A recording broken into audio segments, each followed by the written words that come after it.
दादा खोत हे जग सोडून गेल्याच्या क्षणापासून सुलभाच्या मागे जणू साडेसातीच लागलेली होती. दुःखाच्या खोल दरीत ती आकंठ बुडून गेलेली होती.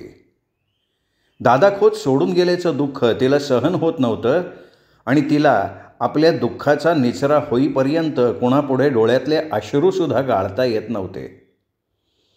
जखमी पक्षिणीसारखी ती नुसती तळमळत होती. जणू तिच्या काळजावर धारधार सुरीनं सपासपा वार करून तिला मरणाच्या दारी निर्दयीपणे सोडून दिलेलं होतं. रानात चुकलेल्या पाडसाप्रमाणे सुलभा सैरभैर झालेली होती. भरीस भर म्हणून का काय तिच्या पोटी जन्म घेतलेला तिचा मुलगा अनंत तिला त्रास देण्याची एकही संधी सोडत नव्हता. पोलिसांनी गावात येऊन त्याला पकडून नेल्यानंतर तिने एकटीनं धावाधाव करून त्याला ₹5,000च्या वैयक्तिक जातमुलक्यावर सोडवून आणलेलं होतं.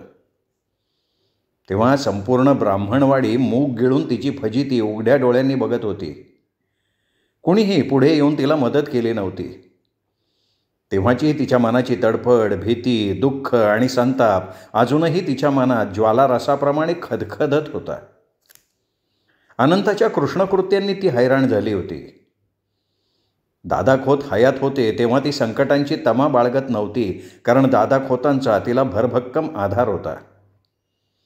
तिच्यावर कसली आपत्ती आलेली समजताच दादा खोत तिच्याकडे वाऱ्याप्रमाणे धाव घेत. त्यांच्या जाण्यानं ती निराधार झाली होती. तिच्या परोक्ष ब्राह्मणवाडी तिला दादा खोतांची ठेवलेली रांड म्हणून हिणवत असे. सुलभा कधीही त्यांच्या तोंडाला लागली नाही. दादा खोतांची तिला आता क्षणाक्षणाला आठवण येत होती. विरहानी आणि दुःखाने तिचे दोन्ही डोळे अश्रूंनी भरून यायचे.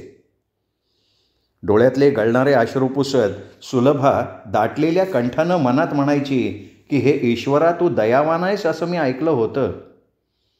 मग तू त्यांना असं अपघाती का बरं बोलवून नेलंस? कोणत्या जन्माचं पाप तू माझ्याकडनं असं फेडून घेतलंस ते तरी मला सांग.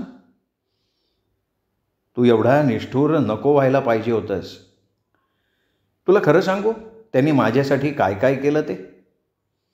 देवा ब्राह्मणाला साक्ष ठेवून ज्याच्यासोबत अग्नीला सप्तपदी घालून लग्नगाठ बांधतो तो नवरासुद्धा आपल्या बायकोसाठी एवढं करू शकणार नाही, हे मी अगदी शपथ घेऊन सुद्धा सांगू शकेन. त्यांच्या हयातीत मी ऐश्वर्य भोगत होते. भविष्याचा विचार करून त्यांनी माझ्यासाठी खूप करून ठेवलं आहे. वर्षाला नगदी पैसा मिळवून देणाऱ्या काजू कालमांच्या बागा, टुमदार मंगलोरी कौलारू घर, गाई गुरं बांधण्यासाठी जांभा दगडाचा पक्का वाडा आणि गोड्या पाण्याची बाव. माझ्या अंगावरच्या चामड्याचे जोडे करून त्यांच्या पायात घातले असते ना तरी त्यांचे उपकार या जन्मी तरी माझ्याकडनं फिटू शकले नसते. माझ्या प्रेमाखातर त्यांनी लोकांची निंदा नालस्ती, बदनामी सहन केली. मनातलं दुःख त्यांनी मला कधीही बोलून दाखवलं नाही. पोटच्या मुलांची नाराजी सहन केली. माझ्या सुखाला कोणाची तरी पापी नजर लागली आणि पत्त्याच्या बंगल्याप्रमाणे माझी स्वप्न पार धुळीला मिळाली. 4 काळे मणी दोऱ्यात ओवून घातले की कोणाची हक्काची बायको होता येत नाही.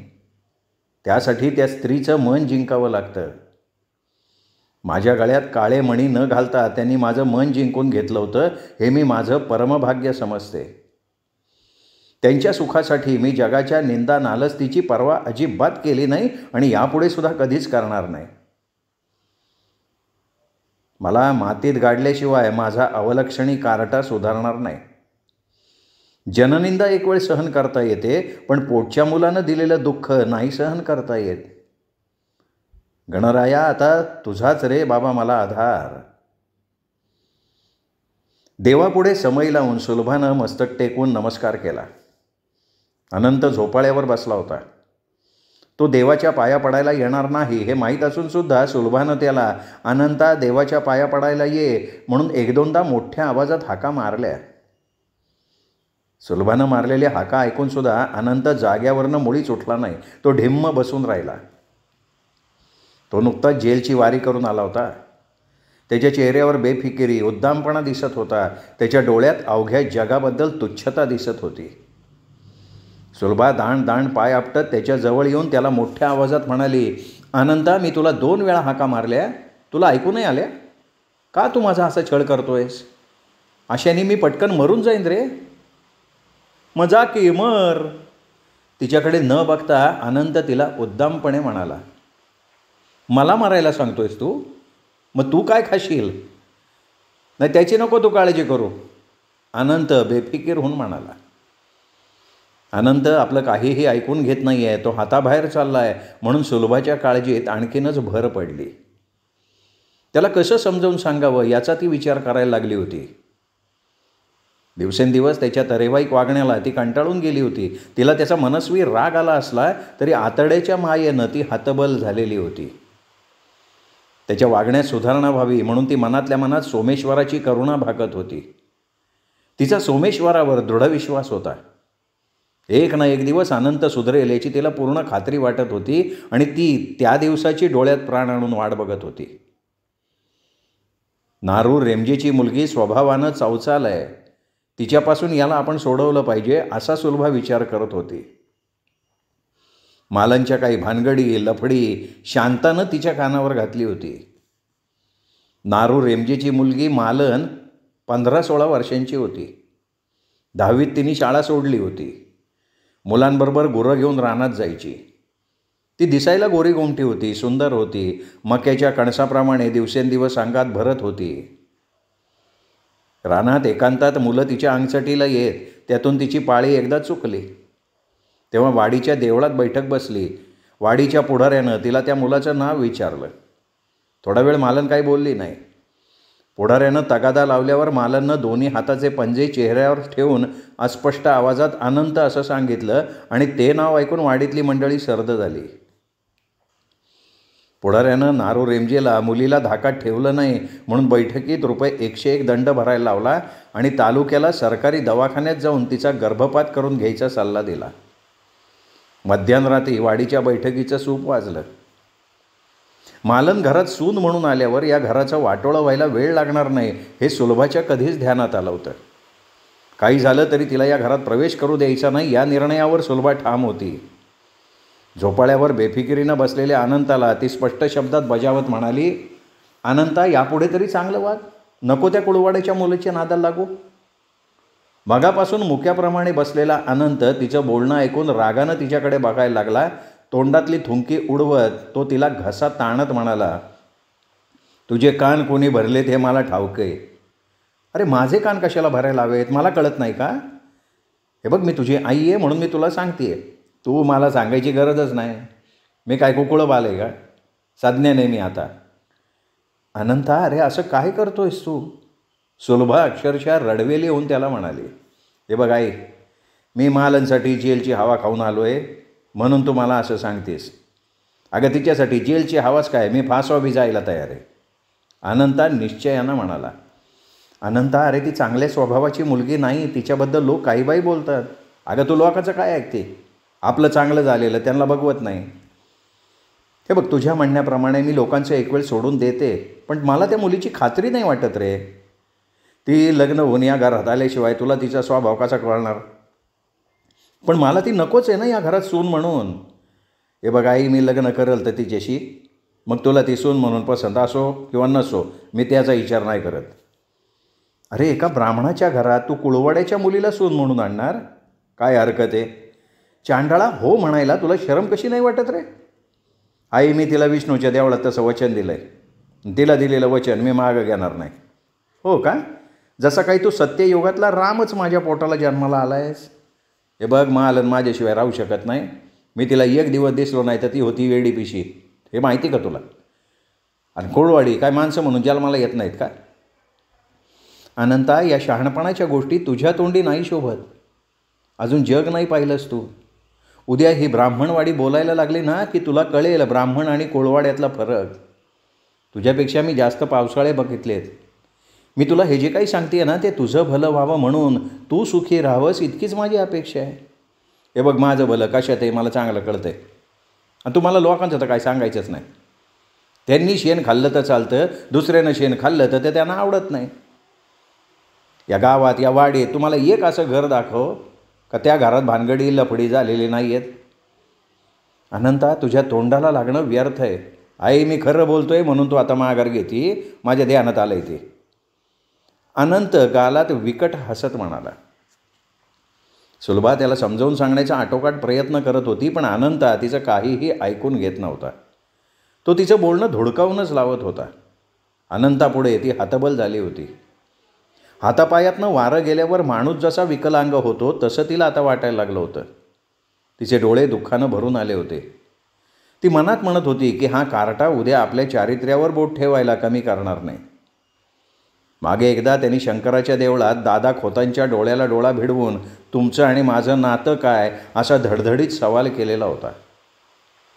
एखाद्याच्या विचारावर कोणी आक्षेप घेतला तर तो परतवून लावणं सोपं असतं, पण एखाद्याच्या चारित्र्यावरच कोणी बोट ठेवलं तर त्याला उत्तर देणं कठीण असतं. मग तो भले किती विद्वान असो, त्याची त्यावेळी जीभ टाळ्याला चिकटूनच राहते. अनंतासमोर सपशेल माघार घेत सुलभा त्याला म्हणाली, अनंता हातपाय धुवून घे, मी तुला गरम चहा करून आणते. मनातला राग विसरून अनंत तिच्याकडे भाबडेपणानं बघायला लागला. त्याच्या चेहऱ्यावरचे भाव आता बदलले होते. तोही सुलभाला म्हणाला, आई खरंच मला चहा हवा आहे. मग ये ना हातपाय धुवून, मी लगेच गॅसच्या शेगडीवर चहा टाकते. सुलभाने त्याला मायेनं जवळ ओढलं. त्याची पाठ लहान मुलाप्रमाणे थोपटत तिने त्याला मंद पावलं टाकत घरात नेलं. त्याची उंची आता तिच्या इतकी झाली होती. माझघरात आल्यावर अनंत तिच्या हातातला त्याचा हात अलगद काढून घेऊन हातपाय धुण्यासाठी मोरीकडे वळाला. सुलभानं गॅस चालू करून लायटरनं शेगडी पेटवली. शेगडीवर निळ्या तांबड्या ज्वाला दिसायला लागल्या. पातेल्यात 2 कप पाणी घेऊन सुलभानं ते शेगडीवर ठेवलं. नंतर त्यांनी काचेची साखरेची बरणी जवळ घेऊन त्यातली 3-4 चमचे साखर पातेल्यात टाकले. चहा पावडर टाकून ती चहाची कब्बची विसळायला लागली. तिचे दोन्ही हात कामात असले तरी तिच्या डोक्यात अनंताचाच विचार चालू होता. मालनपासून तिला त्याला सोडवायचं होतं. सून म्हणून मालन तिला अजिबात पसंत नव्हती. अनंताशी गोडगोड बोलून मालननं त्याला नादी लावलं होतं. नवरा म्हणून तो तिला पसंत होता. त्याच्याबरोबर संसार करायची ती स्वप्न बघत होती. आणि आईवडिलांच्या डोळ्यात धूळ फेकून ती अनंताला चोरून भेटत होती. दुसरीकडे शेण खाल्लं तरी तिच्या तोंडात नाव अनंताचं होतं, म्हणून सुलभाला तिचा मनस्वी राग आला होता. आणि अनंत तिच्या गोऱ्या रंगाला भुलला होता आणि त्यामुळे तो सारासार विचार करायची शक्ती गमावून बसला होता. हल्ली हल्ली त्यांचं प्रेम फार उतू चाललेलं होतं. आधी रस्त्यात भेटल्यावर दोघांची नजरानजर व्हायची. पुढे दोघेही एकमेकांना बघितल्यावर गालातल्या गालात हसायला लागले. नंतर ते प्रेमातली एक एक शिडी चढत गेले. आता त्यांना एकमेकांशिवाय करमत नव्हतं आणि त्यामुळे सुलभाच्या काळजीत भर पडली होती. गुंता नाजूक होता, त्यामुळे तो फार कौशल्यानं सोडवून घ्यायचा होता. मुळावरच घाव घातला असता तर उलट तिला त्याचा आणखीन त्रास करावा लागला असता. अनंताच्या भविष्यासाठी तिची अस्वस्थता वाढली होती. भरीस भर म्हणून का काय, दादा खोत गेल्यानंतर त्यांचा मुलगा अवधूत जमिनीसाठी कोणती खेळी खेळणार आहे याची तिला गंधवार्ता नव्हती. चिंता, काळजी, अस्वस्थता, दुःख यांनी ती बेजार झालेली होती. अनंताकडून तिला फार अपेक्षा होत्या. त्याच्या जन्मानं ती फार आनंदित झाली होती. म्हातारपणी आपल्या जगण्याचा आधार म्हणून ती अनंताकडे फार आशेनं बघत होती. अनंत हाताबाहेर जाऊ लागल्यानं आता तिचा थोडा भ्रमनिराश झालेला होता. अनंत हातपाय धुवून स्वयंपाक खोलीत आला. सुलभा कपात गरम गरम चहा गाळत होती. चहाच्या गरम वाफा वलयांकित होऊन हवेत मिसळून जात होत्या. चहाची वाट बघत अनंत जमिनीवरच फटकल मारून बसला होता. त्याच्या हातात गरम चहाची कब्बशी देत सुलभा त्याला म्हणाली, अनंता चहा गरम आहे, बशीत होत सावकाश पी हां. बशीत चहा ओतून अनंत सावकाश चहा प्यायला लागला. चहा पिऊन झाल्यावर त्याच्या अंगात थोडी तरतरी आली. तो कृतज्ञपणे सुलभाकडे बघायला लागला. आत्ताचा त्याचा निरागस चेहरा बघून सुलभाच्या आतड्याला पीळ पडत होता. तिने त्याला हसत विचारलं, अनंता चहा घेऊन अंगात थोडी तरतरी आली ना? हा आई, बरं वाटलं आता. रात्री तुला जेवायला करू ते सांग, म्हणजे तुझ्या आवडीचा पदार्थ करते. खरंच सांगतो आई, 2 दिवस जेलमध्ये काढून ना माझ्या तोंडाची चवच गेली. काहीतरी चांगला पदार्थ कर. तू सांग ना तुला काय आवडतंय. आई, मला वांग्याचं भरीत ज्वारीची भाकरी खायला आवडेल. करशील? अरे करीन की. मग मी बाहेर झोपाळ्यावर बसतो. चालेल, मी लगेच स्वयंपाकाला लागते. अरे 2 माणसांचं जेवण तयार करायला कितीसा वेळ लागणार आहे. कितीतरी दिवसांनी आज अनंत चांगल्या मूडमध्ये दिसत होता याचा सुलभाला आनंद झाला होता. त्याच्या आवडीचा स्वयंपाक करण्यासाठी ती लगेच कामाला लागली. बाहेर अंधार पडायला सुरुवात झाली. झाडांच्या डोंगरांच्या अस्पष्ट आकृत्या दिसत होत्या. वारा मंद वाहत होता. गुरांच्या गोठ्यातनं गाईच्या हंबरण्याचा आवाज ऐकू येत होता. मध्येच गुरांच्या गळ्यातल्या घंटांचा आवाज कानावर पडत होता. पाऊलवाटा मुक्या होऊन रातकिड्यांनी भेसूर आवाजात ताल धरलेला होता. अंगणातल्या ट्यूबलाईटच्या दुधेरी प्रकाशात अनंत पितळेच्या कडा असणाऱ्या झोपाळ्यावर निवांत झोके घेत बसला होता. त्याच्या मनच्चक्षूंच्या समोर नारू रेमजेची मुलगी मालन दिसत होती. नारू रेमजे अनंताला त्याच्या मुलीला भेटू देत नव्हता. त्याला अद्दल घडवण्यासाठी अनंतानं त्याची भाताची उडवी पेटती काडी टाकून जाळून टाकली होती. पोलीस पाटलानं तालुक्याला वर्दी दिल्यावर पोलिसांनी त्याच्या हातात बेड्या ठोकून त्याला तालुक्याला नेऊन तुरुंगात टाकलं होतं. अनंत विचार करत झोपाळ्यावर बसलेला असताना त्याला त्याच्या डोळ्यांसमोर तांबड्या पाऊलवाटेवर एक अस्पष्ट आकृती दिसली. तो डोळे फाडून फाडून त्या आकृतीकडे एखाद्या वेड्यासारखा बघायला लागला. ती आकृती जसजशी जवळ यायला लागली तसतसा त्याचा गौरवर्णीय चेहरा आनंदानं उजळायला लागला. जवळ आल्यावर त्याने ती आकृती लगेच ओळखली. ती मालनच होती. त्याला भेटण्यासाठी ती जीव मुठीत धरून आली होती.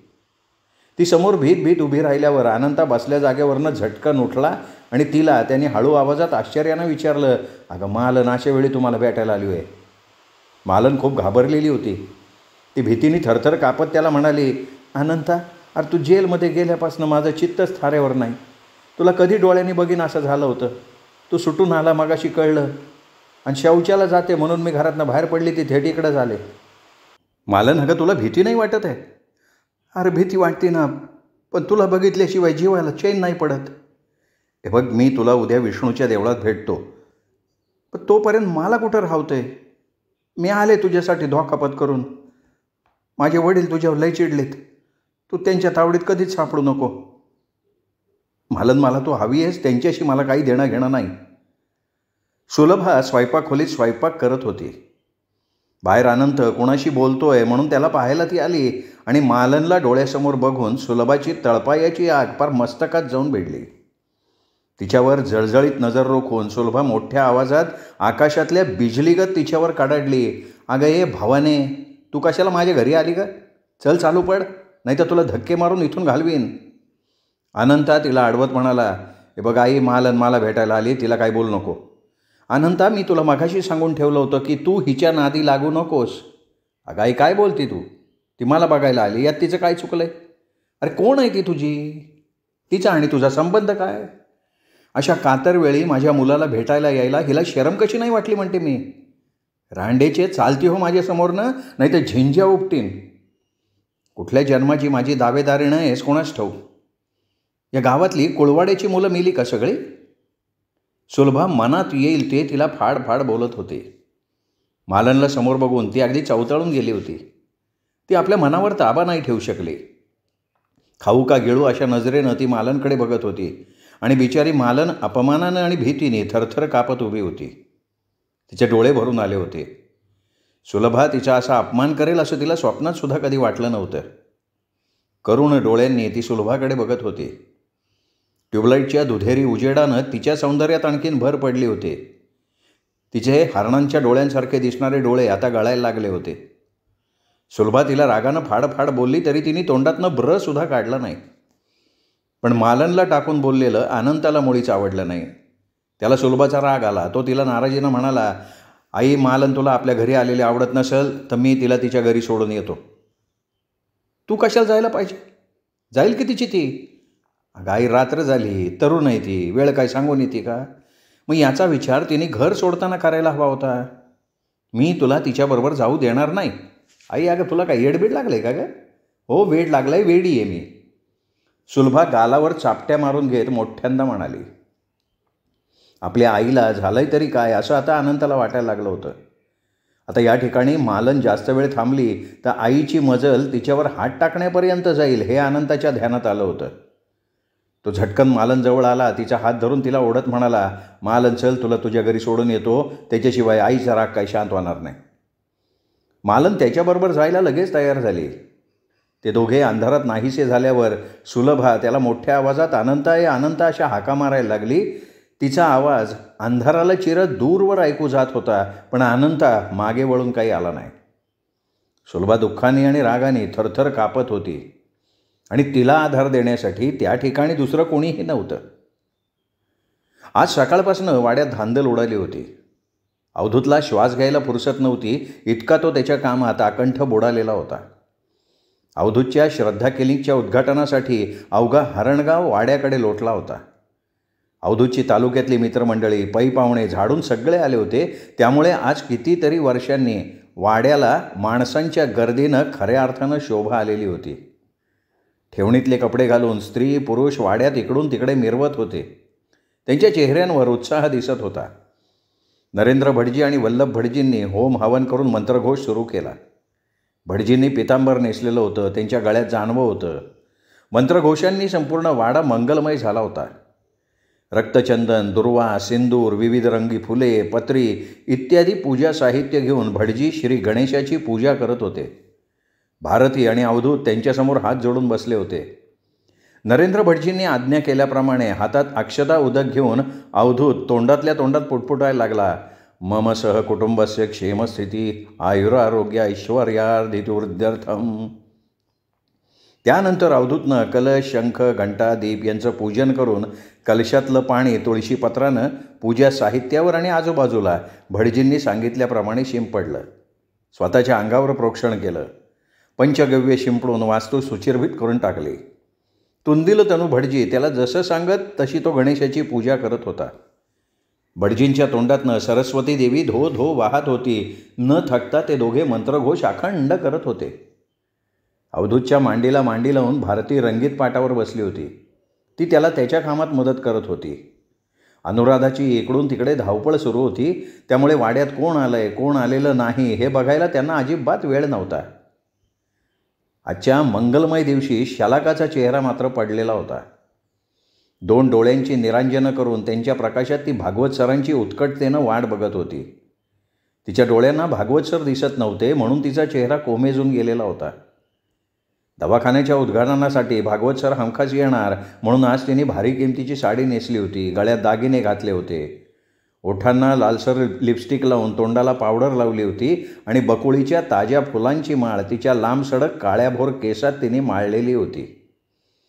वाट पाहूनसुद्धा भागवत सर आले नाहीत म्हणून ती मनात अस्वस्थ झाली. तिच्या मनाची उलघाल अनुराधाच्या डोळ्यातनं सुटली नाही, पण तिच्याशी बोलत बसायला अनुराधांकडे अजिबात वेळ नव्हता. यथासांग पूजा पार पडल्यावर गावच्या सरपंचांनी फीत कापून दवाखान्याचं उद्घाटन केलं. दवाखान्याच्या उद्घाटनासाठी बंडूकाका आवर्जून उपस्थित राहिले होते. बंडूकाकांनी गावकऱ्यांसमोर छोटंसं भाषणही ठोकलं. आज हरणगावसारख्या गावंड्या गावात लोकांची गरज ओळखून अवधूतनं सामाजिक बांधिलकी मानून दवाखाना चालू केला. हे आपल्यासाठी फार चांगलं झालं आहे. मला त्याचा सार्थ अभिमान वाटतो. या खेडेगावात त्याची गरज आहे. तालुक्याला त्याचं चांगलं बस्तान बसलं होतं, पण त्याला या गावाची ओढ लागली होती. त्यामुळे ते सगळं सोडून त्यांनी आज या गावात दवाखाना चालू केला. मोठं धाडस केलेलं आहे त्याने. आज वैद्यकीय डिग्री घेतलेले युवक ग्रामीण भागाकडे यायला नाखुश असतात. तो पायंडा आपल्या अवधूतनं मोडून टाकला. त्याच्याकडून या गावाची चांगली सेवा होण्यासाठी मी त्याला मनःपूर्वक शुभेच्छा देतो. कार्यक्रमाला आलेल्या लोकांचे अवधूतनं आभार मानल्यानंतर वाड्यात जेवणाच्या पंक्ती बसल्या. माणसं लाडू जिलेबीच्या जेवणावर आडवा हात मारायला लागली. कमरेची हाडं ढिली होईपर्यंत वाढपी पंगतीत वाढत होते. अवधूत पंक्तीत फिरून लोकांना आग्रह करत होता. जेवणं करून माणसं वाड्यासमोर असलेल्या झाडाच्या सावलीत पान तंबाखू खात बसली होती. शेवटची पंगत उठल्यावर अवधूत गावच्या सरपंचाच्या समोर खुर्चीत बसला आणि म्हणाला, सरपंच, कोणी राहिलं नाही ना जेवायचं? नाही, कोणी बी नाही बघा. समधी भरपेट जेवली. तुम्ही सगळ्यांनी मदत केली म्हणून आजचा हा कार्यक्रम यशस्वीपणे आनंदात पार पडला. अवधूतच्या बोलण्यानं गावच्या सरपंचाच्या अंगावर मुठभर मांस चढलं. तो मनातनं खुश झाला. अवधूत त्याला पुढे म्हणाला, सरपंच, मी आता गावी राहून शेती आणि माझा वैद्यकीय व्यवसाय अशी दोन्हीही कामं करणार आहे. तुमच्या ग्रामपंचायतीमध्ये नवीन योजना आल्या तर मला फक्त तुम्ही कळवा. मी त्याचा जरूर विचार करेन. डॉक्टर, तुम्ही माझ्या कानोगातले लय बेस झालं बघा. एकुंदी नवीन योजना आली ना, गावात आम्ही सांगाय गेलो की लोक आधी नाही म्हणतात. त्यासनी चावून किती भरवायचं मला सांगा बरं. तुमच्यासारख्या शिकलेल्या लोकांना ती योजना लगेच समजती, पण एखाद्या अडाण्याला सांगून बी नाही पटत. परवावरनं एक सरकारी पत्र आलं तर आपल्या गावात दिवाळी पावत टेलिफोनची लाईन येणार आहे. गावात किती लोक फोन घ्यायला तयार आहे त्यांची नावं आम्हाला कळवा असं सांगितलं होतं. अहो, बामणवाडी सोडून गावात कोणी बी टेलिफोन घ्यायला तयार नाही. आता जग किती मोरं गेलं, आपण मागं राहून जमन का? सरपंच, गावात टेलिफोनची लाईन येणार असेल तर माझं नाव तुमच्या यादीत घ्या. मला फार गरज आहे टेलिफोनची. घरात टेलिफोन असल्यामुळे कामं पटकन होतात. लोकांनाही ते हळूहळू समजेल. यात त्यांची चूक आहे असं मला वाटत नाही. त्यांच्यासाठी अडचणी असतील काही. एकदा का गावात लाईन आली की लोक टेलिफोन घेण्यासाठी आपोआप तयार होतील. तुम्ही नका काळजी करू त्याची. मग मी गरम सेवकाला तुमचं नाव टेलिफोनच्या यादीत घ्यायला सांगतो. बरं, मग आणखीन कसल्या कसल्या योजना आहेत तुमच्याकडे? मी त्यांचाही नक्की विचार करेन. कसे डॉक्टर, तशा मॉप योजना आहेत. बेघरांसाठी घरकुल योजना आहे. ज्यांच्याकडे शौचालय नाही त्यांच्यासाठी शौचालय योजना आहे. गावात नळपाणी योजना आहे. वाडीवर रस्ते बनवायची कामं सुरू आहेत. मसणवाट्यात पत्र्याची शेड बी पंचायतीनं सरकारच्या पैशानं बांधली. आपलं सरकार आता गावाकडं लय ध्यान द्यायला लागलं आहे. एवढंच कशाला, एखाद्याला कुळ म्हणून ठरवायला तालुक्याचा मामलेदार आता पंचायतीचा ठराव मागून घेतोय. गावात पंचायतीला लय महत्त्व आलं आहे, याचा विचार करा की.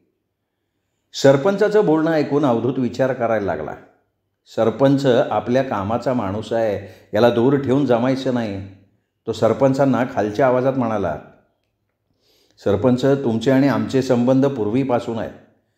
शासनानं कुळ कायदा लागू केल्यावर आमच्या निम्म्या जमिनी गेल्या. परवा आम्ही गावच्या तलाठ्याकडे गेलो होतो. आता शासनानं नवीन बेदखल कुळाचा कायदा काढला आहे. त्यासाठी लोक तुमच्याकडे ग्रामपंचायतीचा ठराव मागायला येतील. तुम्ही तो ठराव माझ्या संमतीशिवाय द्यायचा नाही. त्याला तुम्ही सरळ खोताची परवानगी घेऊन ये असं सांगा ना. डॉक्टर, तुम्ही सांगून ठेवलं, बरं झालं बरं का. परवा रायबाचा पोरगा दौलत तो आलता ठराव मागाया. अजून पंचायतीची मीटिंग नाही झाली म्हणा. तेव्हा तसा ठराव अजून काय आम्ही त्याला दिलेला नाही. नाही, तुम्ही त्याला तो ठराव द्यायचाच नाही. सरपंच, मी तुम्हाला कधीच विसरणार नाही. नाही, आताचं मी त्याचं काही सांगू शकत नाही. कसं आहे ना, त्याची बाडी निर्णय घेते ना. तुम्ही गावचे सरपंच आहात, तुमचा निर्णय अंतिम. नाही, यात बी एक गोम आहे, ती मी तुमच्या कानावर घालतो. गोम आहे? काय गोम आहे? मला कळलं तर फार बरं होईल. यात बंडू काका लागले मध्यस्थी करायला. मगाशी त्यांनी भाषण करून तुमची वाह केली, पण त्याच्यात काही खरं नाही बरं का. सरपंचाचं बोलणं ऐकून अवधूतला आश्चर्य वाटलं. बंडू काका समाजात मुखवटा घालून वावरत असतात असं त्याला वाटायला लागलं. मगाशी त्यांनी भाषणात अवधूतची गावात दवाखाना सुरू केल्यामुळे तोंड भरून स्तुती केली होती आणि त्याच्या पश्चात ते कुळांना त्याच्या विरोधात मार्गदर्शन करून त्यांना भडकवत होते. गावातली प्रतिष्ठित आणि ज्येष्ठ व्यक्ती असल्यामुळं त्याला बंडू काकांना काही बोलता येत नव्हतं. बंडू काकांपासून सावध राहायचं असं त्यांनी मनात ठरवून टाकलं. तो माणूस जसा बोलतो तसं तो वागत नाही.